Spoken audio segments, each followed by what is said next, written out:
സങ്കീർത്തനം 73 അധ്യായം 1 മുതൽ 28 വരെയുള്ള വാക്യങ്ങൾ. ദൈവം ഇസ്രായേലിനും നിർമ്മല ഹൃദയമുള്ളവർക്കും തന്നെ നല്ലവനാകുന്നു നിശ്ചയം. എന്നാൽ എന്റെ കാലുകൾ ഏകദേശം ഇടറി, എന്റെ കാലടികൾ ഏറെക്കുറെ വഴുതിപ്പോയി. ദുഷ്ടന്മാരുടെ സൗഖ്യം കണ്ടിട്ട് എനിക്ക് അഹങ്കാരികളോട് അസൂയ തോന്നി.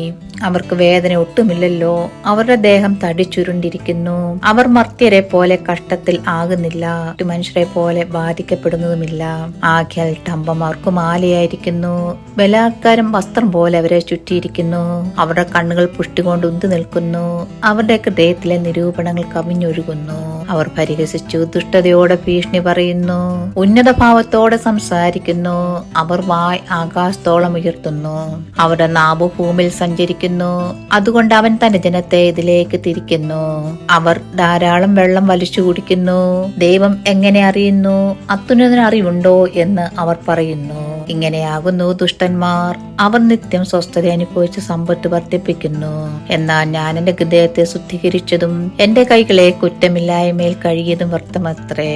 ഞാൻ ഇടവിടാതെ ബാധിതനായിരുന്നു, ഉഷസ്സു തോറും ദണ്ഡിക്കപ്പെട്ടും ഇരുന്നു. ഞാൻ ഇങ്ങനെ സംസാരിപ്പാൻ വിചാരിച്ചെങ്കിൽ ഇതാ ഞാൻ നിന്റെ മക്കളുടെ തലമുറയോട് ദ്രോഹം ചെയ്യുമായിരുന്നു. ഞാൻ ഇത് ഗ്രഹിപ്പാൻ നിരൂപിച്ചപ്പോൾ എനിക്ക് പ്രയാസമായി തോന്നി. ഒടുവിൽ ഞാൻ ദൈവത്തിന്റെ വിശുദ്ധ മന്ദിരത്തിൽ ചെന്ന് അവരുടെ അന്തം എന്താകും എന്ന് ചിന്തിച്ചു. നിശ്ചയമായി നീ അവരെ വഴിവഴിപ്പിൽ നിർത്തുന്നു, നീ അവരെ നാശത്തിൽ തള്ളിയിടുന്നു. എത്ര ക്ഷണത്തിൽ അവർ ശൂന്യമായി പോയി. അവർ മെരുൾച്ചകളാൽ അശേഷം മുടിഞ്ഞു പോയിരിക്കുന്നു. ഉണരുമ്പോൾ സ്വപ്നത്തെ പോലെ. കർത്താവേ, നീ ഉണരുമ്പോൾ അവരുടെ രൂപത്തെ തുച്ഛീകരിക്കും.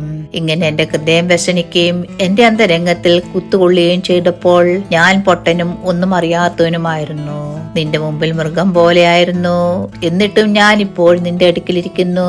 നീ എന്നെ വലം കൈക്ക് പിടിച്ചിരിക്കുന്നു. നിന്റെ ആലോചനയാൽ നീ എന്നെ വഴി നടത്തും.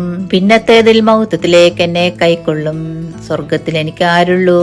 ഭൂമിയിൽ നീ അല്ലാതെ ഞാൻ ഒന്നും ആഗ്രഹിക്കുന്നില്ല. എന്റെ മാംസവും ഹൃദയം ക്ഷയിച്ചു പോകുന്നു. ദൈവം എന്നേക്കും എന്റെ ഹൃദയത്തിന്റെ പാറയും എന്റെ ഓഹരിയുമാകുന്നു. ഇതാ നിന്നോട് അകന്നിരിക്കുന്നവർ നശിച്ചു പോകും. നിന്നെ വിട്ട് പരിസംഗം ചെയ്യുന്ന എല്ലാവരെയും നീ സംഹരിക്കും. എന്നാൽ ദൈവത്തോട് അടുത്തിരിക്കുന്നത് എനിക്ക് നല്ലത്. നിന്റെ സകല പ്രവൃത്തികളെയും മണ്ണിക്കേണ്ടതിന് ഞാൻ യഹോവയായ കർത്താവിനെ എന്റെ സങ്കേതമാക്കിയിരിക്കുന്നു.